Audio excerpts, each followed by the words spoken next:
In a panel discussion on Bitcoin Magazine Live, Max Keiser and Stacy Herbert, renowned figures in the Bitcoin community, provided insights on the concept of hyper-bitcoinization. Max Keiser, a well-known broadcaster and early Bitcoin advocate, along with Stacy Herbert, Keiser's wife, an experienced investor and financial commentator, shared their perspectives on the significance of hyper-bitcoinization and its unfolding in El Salvador. Bitcoin, a decentralized digital currency that operates on a peer-to-peer network, offers a secure and efficient method of transferring value. In September of 2021, El Salvador became the first country in the world to make Bitcoin legal tender. Hello and welcome to another video of Finance Sense, where we cover all the latest trends in the financial markets and the economy. Before we start, make sure to leave a like, subscribe, and comment below if you enjoyed watching this video, and turn on the notification bell to keep posted. And now, without further ado, let's start.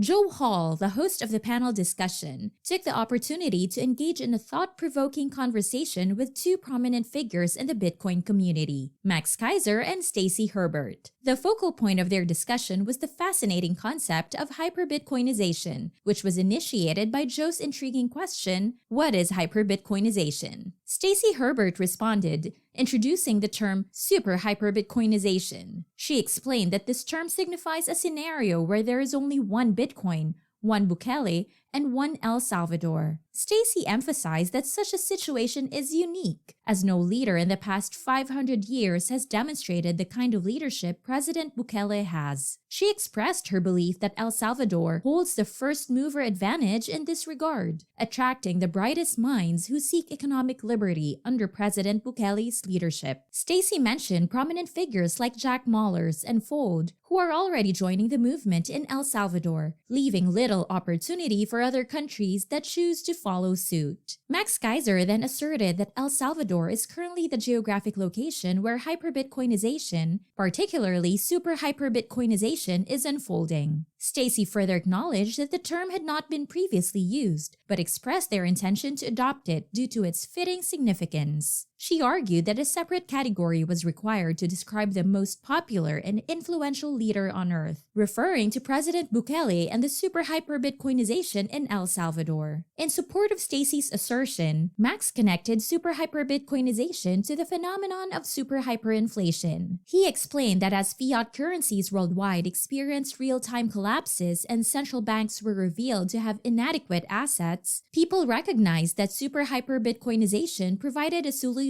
to combat super-high hyperinflation. He highlighted that central banks, the focal point of a 300-year experiment, were ultimately exposed as inherently fraudulent institutions. He further stated that Bitcoin was specifically created to challenge and undermine central banks, making it the ultimate alternative during these times of collapse and uncertainty. Moving along, Joe acknowledged that despite being in a room filled with Bitcoin advocates, believers, and the curious, people generally weren't yet utilizing Bitcoin as part of their daily lives. This prompted the question of how to reach that level of adoption. Stacy expressed her perspective on the matter, stating that the focus on using Bitcoin for everyday transactions wasn't crucial. Drawing from her experience since 2011, she emphasized the significance of embodying Bitcoin itself. In her view, El Salvador epitomized Bitcoin, with President Bukele being the embodiment of the concept. Stacy highlighted that El Salvador had become the hub for Bitcoin builders, making them collectively Bitcoin. She dismissed the notion that every small vendor needed to accept Bitcoin, likening El Salvador to a modern-day Renaissance. Drawing a parallel between Florence and the Florin currency, she emphasized that the presence of a perfect currency and a remarkable leader, Lorenzo the Magnificent, fostered the Renaissance. Stacy further stated that the global trade community gravitated towards Florence because they possessed the best money, not because every pizzeria accepted it. She then described Bitcoin as a gravitational force, attracting the best and brightest individuals from around the world. Moreover, Max added that Bitcoin's adoption was an evolutionary step. He suggested that those who failed to recognize the potential of Bitcoin were not equipped to survive in the future. He compared the development in El Salvador to building an ark, symbolizing salvation and inviting everyone to join and embrace the transformative power of Bitcoin. Meanwhile, in shifting the focus from daily Bitcoin usage to saving or investing in Bitcoin, Stacy Herbert emphasized that holding Bitcoin was synonymous with using it, dismissing the notion that holding Bitcoin equated to greed. However, Joe Hall, on the other hand, mentioned the challenges that still existed in achieving Renaissance 2.0, highlighting the need for increased awareness and education about Bitcoin. Joe inquired about the takeaways individuals could gather from the intensive Bitcoin education they received during the event to embark on the path towards super-hyperbitcoinization. Stacy responded by delineating the different layers involved, including the individual, corporations, and nation-states, with Bitcoin serving as the foundation. She reiterated that there is only one Bitcoin and expressed her belief that no other country would possess a leader like President Bukele, thus creating a unique situation in El Salvador. On the individual level, she acknowledged that experiencing losses or getting wrecked could be a valuable learning experience, as many had gone through it. In the case of corporations,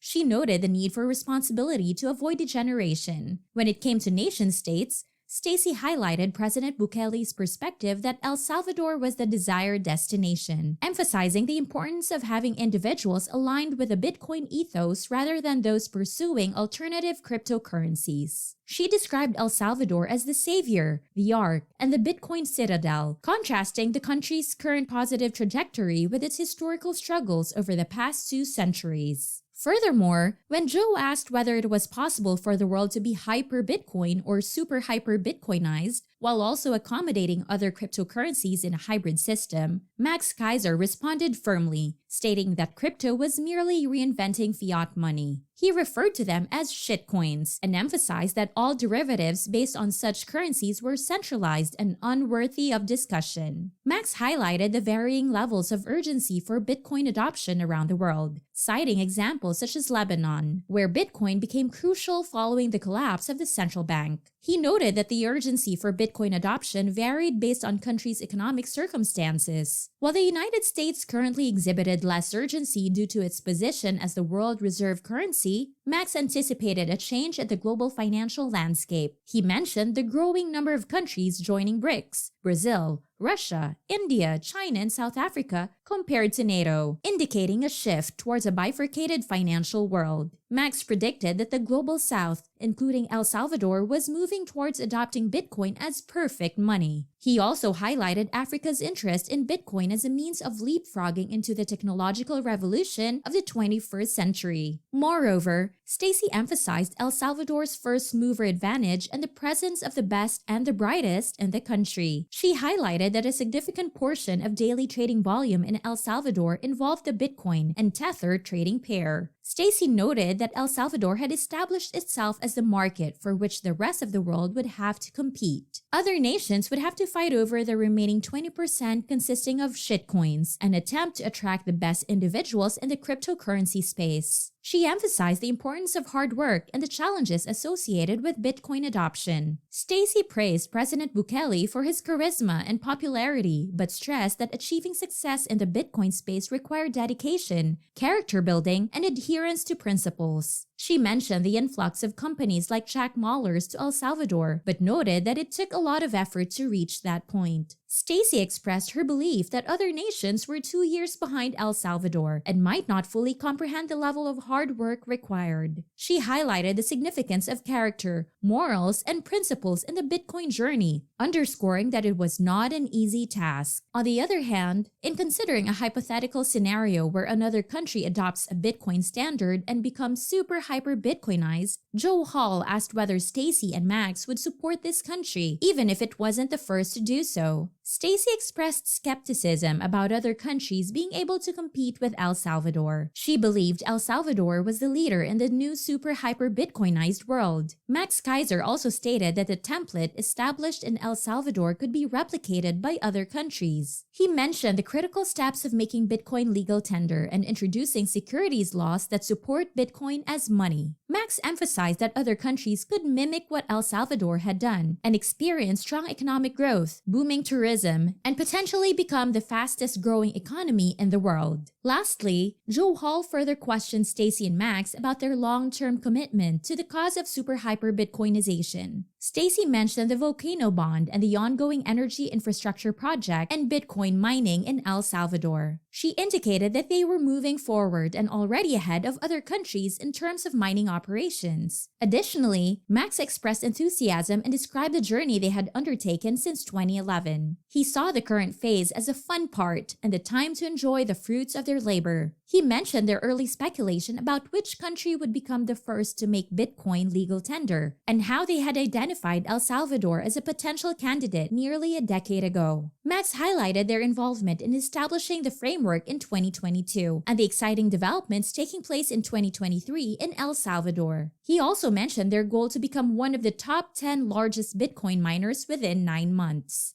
Hi! We hope that watching this video was interesting and that you learned something valuable. If you enjoyed it, please hit the notification button, like, subscribe, and watch more of our videos. Also, don't forget to share your comments in the comment section below. This is Finance Sense, helping you stay current on all the most recent changes in the financial markets and economy. Stay safe and look out for the next video.